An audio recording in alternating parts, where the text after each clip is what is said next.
Jadi selamat pagi. Terima kasih.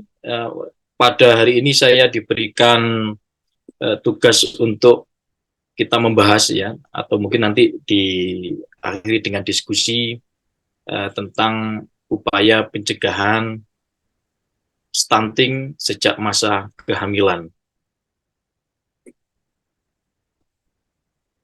Ya, jadi di negara kita mungkin dalam beberapa tahun terakhir secara gegap gempita ya, dengan BKKBN sebagai koordinator percepatan penurunan stunting dengan semua elemen dari instansi, dari masyarakat untuk menggempur apa yang dinamakan stunting ya. Seperti Dr. Warid tadi sudah jelaskan bahwa stunting di tahun 2021 terakhir itu masih tinggi ya, masih kira-kira 5,3 juta balita yang menderita stunting, sehingga diharapkan di tahun depan ya, tahun 2024 itu targetnya itu tidak lebih dari 14% dari prevalensi di seluruh Indonesia.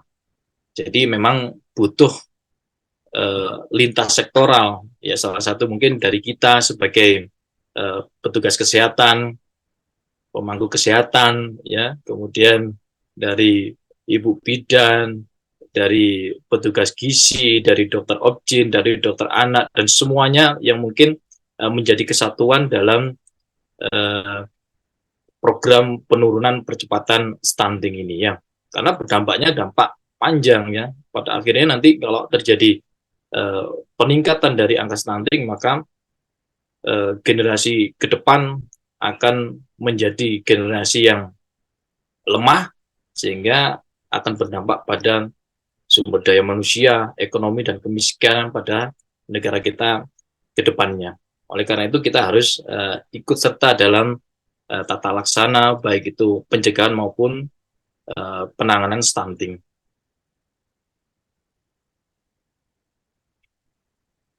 Ini mungkin sudah saya cuma mengulang lagi ya, seperti yang Dr. Walid tadi bilang bahwa saat ini dalam beberapa tren terakhir itu kan penurunannya sudah lumayan bagus ya. Jadi secara gradual dari program pemerintah, semakin banyak program kemudian akan tercapai target-target yang mungkin harus dicapai untuk penurunan stunting. Di Jawa Timur dan Jawa Tengah memang prevalensinya masih agak tinggi karena memang dia mempunyai jumlah penduduk yang lebih besar, sehingga menjadi prioritas dari pemerintah ke depannya untuk pengurangan dari angka stunting ini. Ini sama ya, jadi peran kita di mana? Ya mungkin dari tenaga kesehatan kita akan mempunyai peran sesuai dengan bidangnya masing-masing. Jadi kita tidak bisa berjalan sendiri kemudian dengan program ini kita akan menurunkan stunting, tidak bisa, karena ada beberapa faktor-faktor baik itu secara langsung maupun tidak langsung yang mungkin akan berperan pada timbulnya kasus-kasus stunting. Artinya memang harus dipikirkan bersama, harus dipunyai program-program bersama sehingga penurunan stunting akan lebih baik. Mungkin saya sedikit mengulang kembali ya, stunting itu apa? Orang bilang stunting itu anak kecil, anak pendek gitu ya. Jadi dia mempunyai ukuran badan tingginya itu tidak sesuai dengan usianya. Ya. Jadi tidak sesuai dengan usianya. Sebetulnya malnutrisi itu banyak macamnya. Kalau kita mungkin lihat ya, bisa dalam bentuk stunting, ya, kerdil, dalam bentuk wasting, kurus, ya, ataupun mungkin dalam bentuk obesitas, ya. Tetapi dalam yang kita akan highlight di sini adalah bagaimana kita bisa mendeteksi kira-kira apa yang akan terjadi jika ada ibu hamil kemudian mendapatkan nutrisi yang buruk, ya, sehingga kedepannya mungkin akan berpotensi terhadap terjadinya stunting pada janinnya atau pada bayinya. Nah, ini yang harus kita evaluasi bersama sehingga angka stunting bisa kita turunkan. Ya, stunting sendiri merupakan suatu kondisi anak yang pendek ya. Dan ini terjadi tidak hanya dalam waktu kelahiran, tetapi sudah terjadi mulai dari masa kehamilan. Oleh karena itu, kita mempunyai tahap-tahapan, ya, tahap-tahapan yang biasanya kita sebut sebagai 1000 HPK, hari pertama kehidupan, untuk bagaimana pada tahap itu, setiap tahap itu bisa tertata laksana dengan baik. Ya, tentunya harus dengan follow up, ya, screening dengan baik, sehingga kita mampu mendeteksi kira-kira faktor risiko pada ibu hamil atau faktor risiko mungkin saat nanti sudah melahirkan, apakah ada risiko terjadinya stunting. Sehingga apa? Sehingga tata laksana secara dini kita bisa berikan intervensi-intervensi tersebut. Ya, baik itu intervensi secara tadi kita bahas, ya, spesifik, sensitif, itu semuanya sudah ada aturan-aturannya, sudah ada programnya yang mungkin tinggal kita laksanakan ke depannya. 1000 HPK, ya, 1000 HPK itu sangat penting, ya. Kalau kita lihat dari ciri-ciri stunting, mungkin nanti lebih banyak masalah ciri stunting ini Dr. Aryani mungkin yang lebih bisa menjelaskan, ya. Ya, ciri-ciri, ya, tanda-tanda pubertasnya terlambat, ya, kemudian pertumbuhan kita terlambat, wajah tampak murung, yang bisa kita lihat mungkin dia pertumbuhan dari badannya mungkin akan terlambat, sehingga kita lebih dini dalam mendeteksi itu sangat baik untuk bisa melakukan tata laksana awal.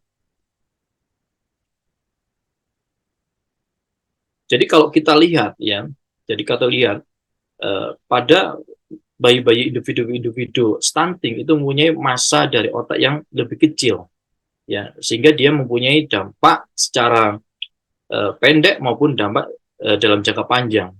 Kalau dampak jangka pendek mungkin sudah kelihatan, ya, anak yang gampang sakit, pendek, kurus, ya. Tapi dalam jangka panjangnya ini yang akan mempunyai resiko tersendiri, ya, baik itu secara kognitif, secara motorik, ya, dalam jangka panjangnya nanti akan menjadi beban negara karena akan membentuk individu-individu yang mungkin akan rentan terhadap dampak-dampak penyakit sistemik, ya, dan metabolik. Itu yang memang harus dilihat.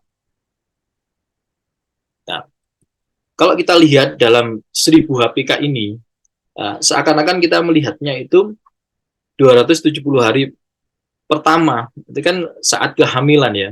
Kemudian sisanya 730 atau 2 tahun setelah melahirkan, itu saat dia masih bayi atau balita, ya. Nah, ini yang mungkin menjadi golden period. Kalau kita tidak memberikan nutrisi yang baik, baik itu untuk ibu yang hamil atau untuk balita, maka kedepannya setelah 2 tahun maka akan terdeteksi, akan timbul bayi-bayi stunting yang mungkin akan terdampak, ya. Jadi ini yang mungkin tahap-tahapan ini yang harus kita screening dengan baik, ya. Bagaimana dilakukan ANC, ya, bagaimana kita mempersiapkan, ya, remaja-remaja putri atau ibu yang belum hamil, ya, kita mempersiapkan ibu-ibu, ya, yang dalam masa reproduksi yang sebelum hamil kita persiapkan, ya, bagaimana nutrisinya. Tinggal kita lihat berat badannya seperti bagaimana, ya. Kita akan menghitung BMI-nya seperti apa, sehingga ibu hamil, ya, itu dalam kondisi yang optimal. Itu adalah target untuk ibu hamil.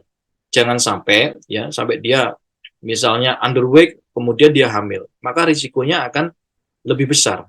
Bukan saja risiko terjadinya stunting, tetapi risiko komplikasi-komplikasi penyakit saat kehamilan itu akan lebih tinggi, ya. Salah satunya mungkin dengan preeklamsia berat, ya. Dengan preeklamsia berat maka risiko terjadinya stunting juga akan lebih tinggi, ya. Ini golden periodnya, ya. Jadi 270 saat kehamilan dan 730 saat sudah dilahirkan, ya, sekitar 2 tahun, ya. Itu merupakan golden period yang harus kita lihat, yang harus kita cermati, sehingga kita tidak mendapatkan bayi-bayi yang stunting pada masa depannya. Nah, ini sudah dijelaskan tadi sama Dr. Warid bahwa pemerintah, ya, pemerintah itu sudah secara masif membentuk program-program, membuat program-program sebagai upaya untuk menurunkan angka stunting ini.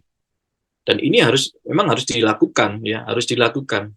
Jadi peran kita mulai dari peran kita di keluarga, kemudian di Vaskes, ya, di Puskesmas, di Posyandu, ya, apalagi kemudian di rumah sakit, itu juga ada perannya masing-masing. Dan target-target itu harus dilakukan, ya. Jadi harus ada, jangan pernah ada ibu hamil kemudian dia dalam kondisi kek, ya, dalam kondisi kurang energi kronik, ya. Jangan pernah ada ibu hamil kemudian dalam kondisi dia anemia, ya. Jadi masih 50% kira-kira ibu hamil itu dalam kondisi anemia dalam saat ini, ya. Oleh karena itu kondisi ini memang harus benar-benar dilihat dengan cermat, ya. Jangan sampai kita membentuk ibu hamil dalam kondisi undernutrisi, ya. Jangan sampai membentuk ibu hamil kemudian dalam kondisi nutrisi yang buruk, ya. Itu juga harus kita cermati. Seperti nomor 3 nih, remaja putih, ya. Dr. Walid tadi bilang sudah diberikan tablet tambah darah, ya. Jadi bagaimana kita itu visioner ke depan, ya, ke belakang kita tarik. Bagaimana untuk remaja putri itu dalam kondisi tidak boleh dia anemia, ya, karena sudah anemia itu komplikasinya akan lebih banyak. Nah, itu yang harus kita tata laksana dengan baik. Kalau intervensi, ya, apalagi untuk ibu hamil, itu tidak bisa dilakukan intervensi hanya intervensi secara langsung, ya, karena ada beberapa penyebab-penyebab yang mempunyai dampak secara tidak langsung, tetapi dia berhubungan dengan stunting. Itu yang harus kita lakukan juga, ya, kita screening, ya, kita harus bisa melakukan intervensi-intervensi yang sesuai dengan kebutuhannya, ya. Secara dasar, ya, mungkin kita akan melihat intervensi misalnya prinsip prioritas, itu yang memang secara langsung berdampak kepada kehamilan yang berisiko terjadinya stunting, ya. Jadi misalnya pemberian makanan tambahan, ya, seperti kita ketahui ada targetnya, ya, hampir 90%. Jadi jangan sampai ada ibu hamil dengan KEK, ya, kayak kurang energi kronik. Kalaupun, ya, nanti kemudian terdeteksi ada ibu hamil dengan kurang energi kronik, harus segera dilakukan intervensi. Ya, intervensinya apa? Ya, bermacam-macam nanti. Ya, salah satunya mungkin kalau di puskesmas adanya PMT, itu juga bisa mengejar untuk terjadinya kekurangan energi protein. Ya, pemberian suplementasi tablet tambah darah itu harus dilakukan, harus diberikan mulai usia dini saat kehamilan. Apalagi di beberapa daerah sudah dilakukan pemberian tablet besi malah saat dia masih remaja, masih belum menikah atau masih belum hamil, itu sudah diberikan secara dini. Kalau yang ini untuk ibu menyusui dan balita. Mungkin ini untuk kasus-kasus pada balita. Kemudian konsep, ya. Jadi konsep yang sering saya bilang tadi, ya, konsep nutrisi bagi ibu hamil itu kita harus mempersiapkan nutrisi ibu hamil, ya. Apalagi sebelum hamil itu dalam kondisi yang optimal, ya. Kita siapkan ibunya dulu, kita siapkan individunya dulu, kita siapkan ibu yang belum hamil ini dalam kondisi nutrisi yang optimal sehingga dia diperkenankan untuk dia hamil, ya. Ini masih banyak ini peran-peran dari bidan-bidan koordinator, ya, kader-kader atau bidan-bidan di desa, itu sekarang ini sudah sangat bagus dalam melakukan screening terhadap ibu-ibu hamil atau ibu-ibu reproduksi di wilayahnya, ya. Jadi mereka sudah tahu, dia akan mencatat siapa-siapa saja mungkin ibu-ibu yang hamil yang memerlukan intervensi, siapa sih ibu hamil yang hipertensi misalnya, atau ibu-ibu hamil yang mungkin dia anemi gitu. Jadi ibu bidan di desa sudah sangat paham dengan wilayahnya sehingga kasus-kasus seperti ini bisa terdeteksi secara dini, ya. Jadi konsepnya seperti itu, harus kita cari, harus kita siapkan ibu ya untuk mau hamil itu dalam kondisi nutrisi yang baik. Karena hamil dan menyusui merupakan yang berhubungan dengan perubahan metabolik, ya.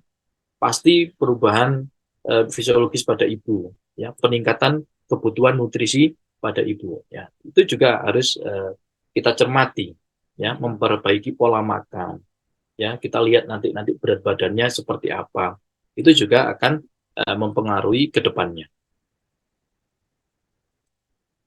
Jadi pengaruh nutrisi ibu terhadap janin. Jadi kita harus memberikan nutrisi yang sesuai. Jangan sampai dia sampai undernutrisi atau sama overnutrisi, ya. Jadi kita harus di tengah-tengahnya, ya. Karena nutrisi berhubungan dengan pertumbuhan dan perkembangan janin saat dia hamil. Ya, jadi harus benar-benar sesuai, harus benar-benar optimal, ya, tidak kurang, tidak juga berlebihan. Ya. Nanti kita akan bahas juga kira-kira berapa sih berat badan yang dibutuhkan, ya, saat ibu hamil dengan kondisi awalnya. Itu nanti akan kita bahas. Nah, ini kebutuhan energi yang mungkin dibutuhkan saat kehamilan. Ya, jadi trimester pertama, trimester kedua, dan trimester ketiga akan mempunyai jumlah kebutuhan kilokalori per hariannya. Ya, semakin lanjut kehamilan trimester ketiga, maka kebutuhan kalorinya akan semakin tinggi. Hampir 475 kilokalori per hari yang dibutuhkan ibu hamil di semester ketiga. Ya, makanya ini harus benar-benar dilihat kebutuhannya, targetnya seperti apa, sehingga tidak jatuh dalam kondisi undernutrisi. Ya. Kemudian kebutuhan. Jadi kalau kita lihat, ya, makronutrien maupun mikronutrien. Kalau ibu hamil mendapatkan asupan nutrisi yang baik, 4 sehat 5 sempurna, saya yakin tidak akan ada kekurangan dari makronutrien maupun mikronutrien. Tetapi kita tidak bisa menyamaratakan mungkin semua ibu hamil dapat intake, dapat asupan yang sesuai. Mungkin ada beberapa, mungkin dipengaruhi dengan tingkat sosial ekonomi, ya. Apakah memang ada mungkin komplikasi sakit, ya, itu juga akan mempengaruhi bagaimana kita bisa melakukan screening, deteksi dini pada orang-orang yang mungkin undernutrisi maupun overnutrisi. Itu yang harus dilakukan. Makronutrien jelas kita membutuhkan karbohidrat, protein, dan lemak, ya. Itu mungkin secara kasat mata lebih mudah diidentifikasi jenis-jenisnya apa, ya. Tapi kalau mikronutrien mungkin ada beberapa kasus-kasus yang mungkin tidak mendapatkan, sehingga kita memerlukan beberapa suplementasi dari mikronutrien tersebut. Dan itu sudah disediakan di vaskes primer kita, mungkin di rumah sakit, kemudian di puskesmas sebagai garda terdepan, ya, atau mungkin di ibu bidan, ya, di posyandu itu sudah disediakan. Nah, ini jadi Bapak Ibu bahwa rekomendasi untuk penambahan berat badan pada ibu hamil itu bermacam-macam, tergantung dari BMI-nya dia. Kalau ada ibu hamil kemudian dia underweight, ya, berarti dia BMI-nya kurang dari 18,5, kurus, ya, maka dia mempunyai target penambahan berat badan yang lebih tinggi daripada yang normal. Nah, itu yang harus dilihat. Mungkin kalau di puskesmas kadang-kadang melihat kalau undernutrisi mungkin lila, ya, lengkap lengan atas, ya. Nah, itu mungkin 2-3,5 cm ke bawah itu sudah diidentifikasi sebagai undernutrisi atau underweight. Ya, itu juga bisa dipakai. Atau memang paling mudah itu dilakukan dengan penghitungan BMI, indeks massa tubuhnya. Ini lebih mudah, ya. Jadi kalau memang dia ibunya mungkin gendut, gemuk, obesitas, mungkin membutuhkan peningkatan dari berat badan yang lebih sedikit daripada yang underweight. Itu harus dihitung nanti di puskesmas, ya, di posyandu, kemudian mungkin di PMB, ya, di praktek mandiri bidan, itu juga harus dihitung, sehingga kita bisa kira-kira menghitung targetnya seberapa sih, gitu. Ibu hamil, saya hamil misalnya, ya, saya targetnya berapa selama hamil ini dalam berat badan. Jangan sampai kurang, jangan sampai berlebih. Itu yang harus kita konselingkan ke ibu-ibu hamil. juga kekonsilkan kepada petugas-petugas kesehatan yang mungkin menjadi partner kita ya, partner kita dalam melakukan ANC misalnya ya. Ya ini rekomendasi persiapan prekonsepsi yang seperti yang saya bilang tadi, bahwa kita harus menyiapkan ibu sebelum hamil dalam kondisi status gizi yang baik, yang optimal. Ya, itu harus disiapkan dulu. Jangan terburu-buru. Maka biasanya malahan sekarang ditarik ke belakang lagi, bahwa orang yang mau menikah ya itu harus disiapkan memang benar-benar orang yang dalam kondisi yang baik ya. Sekarang BKKBN sedang menyusun esimil itu, tapi belum ini ya aplikasinya itu. Jadi benar-benar orang yang dalam kondisi yang baik baru boleh menikah. Kemudian eh, dalam kondisi nutrisi yang baik baru boleh hamil. Nah, itu mungkin ditarik ke belakang sehingga benar-benar dipersiapkan dengan baik. Ya, paling mudah memang kita melihat dari berat badannya. Tetapi di posyandu itu sudah banyak alat-alat ukur yang mungkin bisa direkomendasikan sebagai indikator apakah terdapat undernutrisi atau underweight atau over. Ya, jadi itu yang bisa dilakukan. Karena kasus-kasus dengan overweight, misalnya obesitas, itu juga bisa mempengaruhi komplikasi pada kehamilan. Itu juga harus dilakukan tata laksana khusus untuk kasus-kasus seperti ini. Ya, jadi Bapak Ibu, kalau kita mendapatkan ibu hamil ya, misalnya di tempat praktek kita atau di puskesmas atau di posyandu, ya kita paling gampang kita menghitung rata-rata saja. Jadi saat trimester pertama, maka penambahan berat badan itu setengah kilo per bulannya. Ya, setengah kilo per bulannya. Kalau trimester kedua dan ketiga, maka setengah kilo, 0,5 kilo per minggunya. Jadi kira-kira 3 bulan pertama, trimester pertama, itu setengah kilo per bulan. Kemudian 6 bulan ke depannya, ya 6 bulan, itu trimester kedua dan ketiga, itu kira-kira kalau misalnya 6 bulan kali 4 minggu, 24, ya 24 satu minggunya setengah kilo, maka kira-kira 12 kilo ditambah 1,5 kilo, ya 13,5 kilo itu sudah optimal. Atau kalau dilihat dari tabel tadi itu kira-kira 11,5 sampai 16 kilo. Maka rentang itulah yang disebut sebagai penambahan berat badan yang optimal. Ya, jangan sampai kurang, ya, jangan juga sampai terlalu berlebih. Ya, karena penambahan berat badan yang berlebih juga akan mempengaruhi komplikasi kehamilan. Salah satunya adalah hipertensi, itu juga harus lebih hati-hati.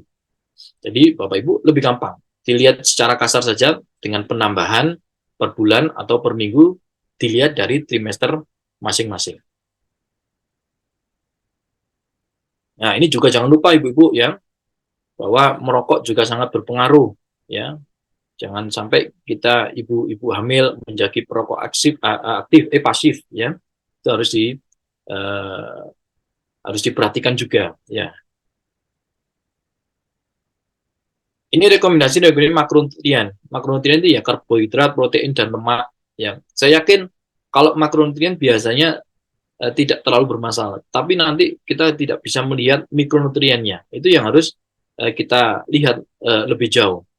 Ya, sehingga sekarang ini banyak sekali suplementasi mikronutrien yang mungkin akan diberikan kepada ibu-ibu hamil. Itu yang akan lebih banyak dilakukan.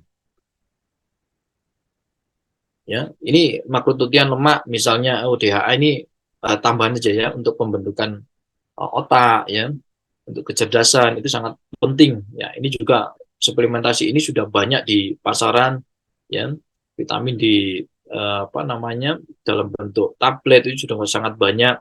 Seharusnya kalau kita mendapatkan nutrisi yang baik dari makanan juga sangat banyak.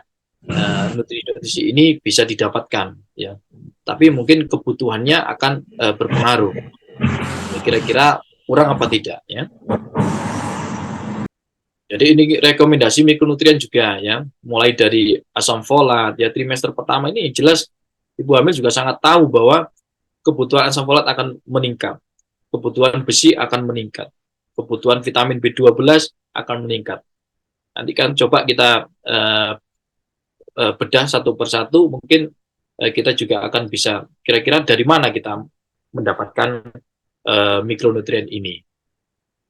Untuk trimester pertama, pastikan ibu-ibu, bapak-bapak, bahwa ibu hamil ya itu mendapatkan asam folat yang cukup, yang optimal, ya, karena ini dibutuhkan janin sebagai pembentukan saraf pusat dan otak. Ya, ini harus benar-benar didapatkan ibu hamil dalam kondisi yang baik, ya. Malahan mungkin sebelum prakonsepsi ya sudah diberikan suplementasi asam folat. Di puskesmas sekarang banyak sekali obat-obatan asam folat ini, ya, yang memang sebagai istilahnya obat wajib bagi ibu hamil ya, selain mungkin kalsium, kemudian penambah darah itu yang sudah disediakan oleh pemerintah. Ya, kira-kira dosis hariannya kira-kira 600 mikrogram. Ini yang memang dibutuhkan. Sebetulnya di makanan itu banyak, ya, di apa namanya, alpukat, di buah-buahan, di sayuran, bayam, ya, kemudian kacang-kacangan, kacang hijau. Oleh karena itu peran dari posyandu itu harus tetap survive, ya, tidak boleh sampai menghilang, ya. Jadi kalau kita lihat dulu ya, dulu itu kalau ke posyandu kan pasti diberikan hampir pasti dulu itu ya diberikan bubur kacang hijau. Ya, itu memang ada maksudnya, ada tujuannya, ya. Jadi ada maksud dan tujuannya. Sekarang ini diharapkan akan tetap selalu sustainable, tetap ada ya pemberian pemberian makanan tambahan seperti ini, meskipun mungkin bisa eh, diganti dengan beberapa sumber nutrisi yang lain, itu tidak ada masalah. Yang penting tetap Kira diberikan mulai saat vitamin siapa B12 Pak? ini juga penting ya, diberikan untuk perkembangan sel janin. Ini bisa didapatkan pada udang-udangan, ikan, telur. Ini sangat banyak ya kadarnya. Kita cuma membutuhkan 2,6 mikrogram per hari selama kehamilan. Ini sangat penting untuk perkembangan sel janin.